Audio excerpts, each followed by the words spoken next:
Welcome to The Explainer. Today, we are stepping right into a time machine for a forensic audit of a seriously chilling 1960 aerospace mystery. I mean, forget all those blurry internet rumors you've probably stumbled across online. Today, we're looking at the actual documented history to break down a wild story of top secret science, literally unbelievable aerial stunts, and a massive government cover-up. It's going to be a fun one. Picture this. You're staring at a military radar screen, and suddenly you realize there is a colossal 15-ton object just flying completely silently right over your head. That is the exact terrifying radar cross-section estimate that set off absolute nationwide panic back in early 1960. Out of nowhere, this massive unknown object was suddenly in orbit. And well, according to the science the public knew at the time, there was no way it should have been up there. Okay, let's dive into this.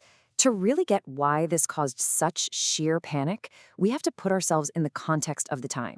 We are right in the middle of fever-pitched Cold War paranoia. The space race is officially on. In 1957, the Soviets completely shocked the globe by launching Sputnik. Fast forward 3 years to February 1960, and the US is on extremely high alert, scanning the skies constantly. And that's exactly when a highly classified military radar system, known as SPASUR, suddenly pinged this massive anomaly. Now, SPASUR itself was absolutely fascinating.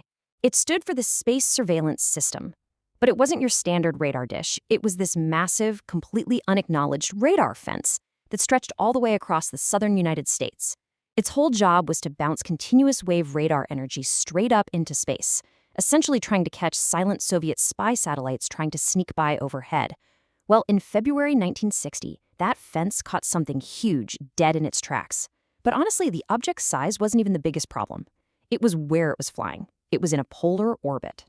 Let me break down why a polar orbit was such a massive red flag. See, an equatorial orbit is mathematically pretty cheap. When you launch a rocket near the equator and point it east, you actually get to use the Earth's natural rotation, which is moving at roughly 460 meters per second as a sort of free kinetic boost.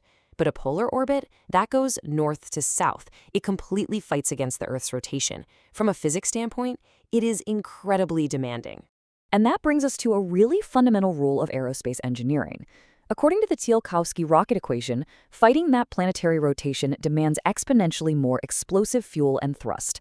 To put that in perspective, in 1960, the heaviest unclassified U.S. satellite weighed only about 3,000 pounds. So when these radar analysts estimated there was a 15-ton object holding a demanding polar orbit, the public math was clear. Humanity simply didn't have the rockets to put something that heavy up there. Naturally, the media went into an absolute frenzy. People thought, hey, if we didn't launch it, it has to be a Soviet orbital nuclear weapon. Or, maybe even an alien probe.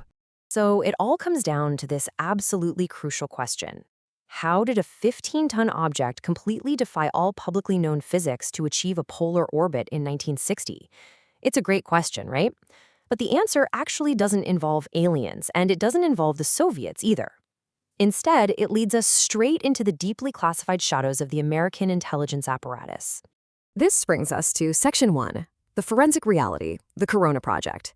Because here's the twist. That impossible object wasn't alien or Soviet at all. It turns out it was an errant casing from Discoverer 8, which was a highly classified American launch. The reality was that the U.S. military had secretly mastered polar orbits years before the public knew. Managed by CIA operative Richard Bissell, this demanding orbit was chosen for a very specific reason. It is literally the ultimate surveillance vantage point. Because, as the Earth naturally rotates beneath a satellite in a polar orbit, those cameras can eventually scan the entire surface of the globe. And most importantly, it allowed American lenses to fly directly over highly restricted Soviet nuclear silos. But, you can't exactly hide a massive rocket launching from Vandenberg Air Force Base. People are gonna notice. So the CIA created this brilliant alibi. They set up a completely fake civilian-facing science program called Discoverer. They basically told the American public, hey guys, nothing to see here. We're just launching biological specimens like mice and monkeys into space to test life support systems. But the truth? There were absolutely no space monkeys. It was all a front for the Corona Project. This was the United States' first operational multi-billion-dollar photographic spy satellite program.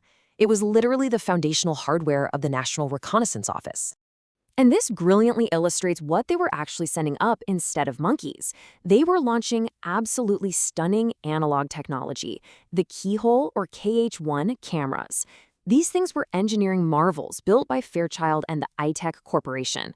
They used 70mm panoramic lenses with a massive 24-inch focal length. The craziest part? The entire lens assembly mechanically swept across a 70-degree arc specifically to counteract the motion blur of the satellite just screaming through orbit. Even back then, this analog hardware could resolve objects on the ground down to just 40 feet in diameter. It was a real game changer. Which brings us to Section 2, the action sequence, mid-air analog extraction. So they have these amazing photos up in orbit, right? But how do they actually get them back down? Because remember, digital transmission wasn't really a thing yet. Getting physical film back from orbit in 1960 required a literal Hollywood-level stunt. Here's how this wild four-step sequence went down. Step 1. When the camera ran out of film, the satellite would eject a heavily armored film bucket back into the atmosphere to plummet over the Pacific Ocean. Step 2. Right at 60,000 feet, it blew off its superheated thermal shield. Step 3. It deployed a series of parachutes to hit the brakes on its descent. And Step 4. I still can't believe they actually pulled this off. Specially equipped Fairchild C-119 flying boxcar aircraft would fly underneath the parachute, trailing these massive cables behind them, and literally snagged a spy foam capsule right out of midair before it could sink into the ocean. No way, right? Once they snagged it, that highly classified polyester film was immediately rushed back to the US. And I love this next detail because it really grounds this epic aerospace feat in everyday history. The film was secretly transported and processed right at Kodak's Hawkeye facility in Rochester, New York. Yep, the exact same company that was developing your family's summer vacation photos was just down the hall actively processing the most classified espionage imagery on the planet. Moving into Section 3, the Archonic Misdirection, which brings us right back to that accidental SPASUR radar leak. See, the Pentagon quickly realized that their own radar system had just accidentally leaked their most sensitive black project to the press. So what did they do? As our source material outlines, instead of standing up and admitting they were actively violating Soviet airspace, the Department of Defense just stayed quiet. They deliberately let the media run completely wild with sensational stories of mystery satellites and alien probes. Letting the public believe in aliens was actually a strategic choice to protect a multi-billion-dollar espionage program. In intelligence circles, this specific tactic is known as a limited hangout. It's a psychological operation where you release a partial truth or allow a highly debated distraction to just sort of hang out there in the public eye. By letting everyone endlessly debate a mystery, you completely obscure the much larger, highly classified reality that's hiding right underneath it. And you can absolutely see the legacy of that misdirection today with the famous Black Knight satellite myth. Decades after the fact, conspiracy circles took the very real 1960 corona radar anomaly and merged it with a famously weird 1998 photograph of a lost NASA thermal blanket. They layered these two totally separate events together. Honestly, it's brilliant camouflage. Because as long as everyone is hyper-focused on debating whether a piece of 90s space trash is an ancient alien probe, nobody is paying attention to the actual documented history of the surveillance grid that started back in 1960. And this is exactly why this history matters. That 1960 radar blip wasn't just some isolated, weird event. It was literally day one of a permanent surveillance grid. Think about it. We went straight from those clunky analog film buckets of the Corona project all the way to today's modern era of laser-linked digital swarms like the Star Shield network. It's a continuous, unbroken 60-year timeline of the intelligence apparatus blanketing low Earth orbit with classified surveillance hardware. So what does this all mean? Well, I want to leave you with a final, somewhat provocative thought to chew on. If the foundational myth of the Black Knight satellite was actively permitted by the government just to cover up the birth of orbital spy cameras, what else is hiding in plain sight behind today's biggest internet mysteries? Like, what other distractions are we endlessly debating online while the real documented hardware of the surveillance state just flies quietly right over our heads? Thank you so much for joining me on this deep dive into the Corona Explainer. Stay curious, keep questioning the narratives around you, and we'll see you next time.